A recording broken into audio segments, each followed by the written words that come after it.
in, or you can really clearly see it now? I can clearly see it now, Okay. and the moment I think I was speaking from a place of hurt as well. Got it. Hey guys, and welcome to Little Blackbird 91. We are talking to you guys about Stacia and Nate. Really love their relationship actually, and watching them develop, because I know it's not easy for both parties. There's triggering on both sides. I want to go deeper into the statement that Stacia made, because I think it represents not just women but men too. I think this is a really important relationship aspect that we need to look into.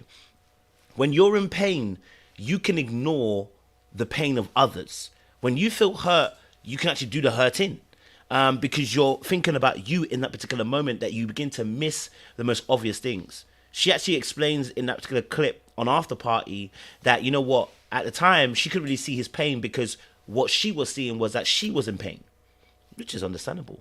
And so we want to go a little bit deeper and break it down further along for you guys as well. Make sure you guys like it, you share, you subscribe, you click on that bell button for notification of the uploads. And for those of you who are returnees, you already know what it is, baby. You got the middle rows. You got the middle rows. Hey, listen, don't forget as well. Listen, we've got our US tour. Grab your tickets now. We've got a link down below in the description.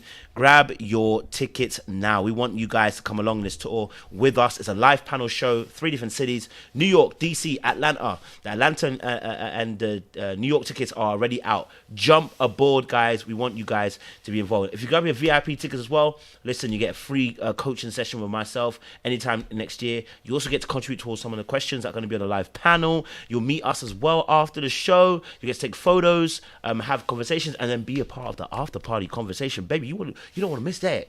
That's only for the VIPs. A solo, after dark, off the record, offline conversation. Trust me, it's going to be wild. You know what I'm saying? Listen, let's get into this particular conversation, because I think it's a really important one. Let's just listen to what she says against Stacia.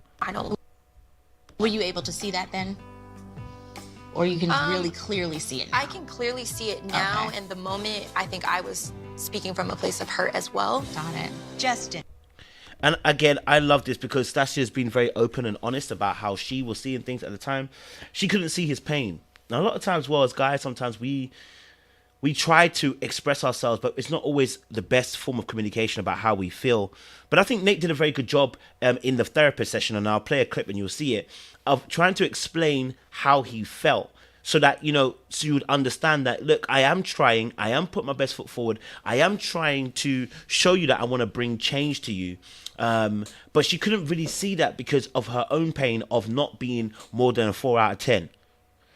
The incessant need to feel loved, and when I say feel loved, said outwise, you know, said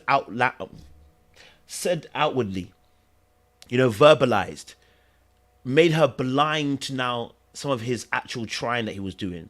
And I think, you know, maybe we can take another deeper look in another video in part 3, where we talk about the actual argument that happened at the very end, because he said some line that was so powerful. He said, I'm giving you, if I give you words, you said that's not enough, right? But then you said actions is the one to do it. I'm now giving you actions, and that's now not enough. What do you want from me? Is basically what he's trying to say. What do you want from me? If words and actions are not enough, what else can I do? What else can I produce? And so, yeah, they're having a really important conversation. Let's bring this clip up as well. He doesn't match me. That's her opinion, and I'm doing things that are actionable steps to showing my wife, Stacia. So these two have different viewpoints on what's love, and it's interesting because this goes back to that love language conversation that a lot of people, you know, tend to have, right? The way that I want to be loved is different to the way that you want to be loved. The way that I receive love is different from the way you receive. In order for me to feel loved, I need to receive love in this particular fashion. Now, I believe all 5 love languages should be initiated, but it's going to be the top 2 that you're going to feel that, you know, really speak to you, right? There's going to be top 2 that you're going to be like, yeah, do you know what, that really does speak to me. Words of affirmation, or acts of service, or physical touch, or, gifts, quality time. Something's going to speak to you more than the others. And when you are able to decipher that, understand that, you can really then begin to speak to the personhood of that. You really can begin to speak to the person and begin to now nurture the love that you have, and actually the person can begin to receive it. I always talk about the fact that when you talk about love language, it's really about currency exchange. Like if I give you £100 to you, if you're in America, unless you can exchange it at the teller, I'll be honest with you, £100 ain't doing you nothing, because the currency to spend in America is dollars, and vice versa. So the currency needs to be correct in the particular state that the person is in, or the particular area the person's in, so that now they can receive it and actually utilize it. If you're not really words of affirmation, me utilizing words of affirmation because I like it ain't no benefit to you. Do you get what I'm saying? Yeah, it's not real benefit to you. So yeah, let's learn more.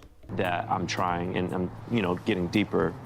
For example, I've always wanted to sign up for therapy. So I'm like, all right, I'm about to pull the trigger and like sign up for therapy. What I do love about Stacia and Nate, though, especially Stacia in this moment, is look at the way she's paying attention and looking at him.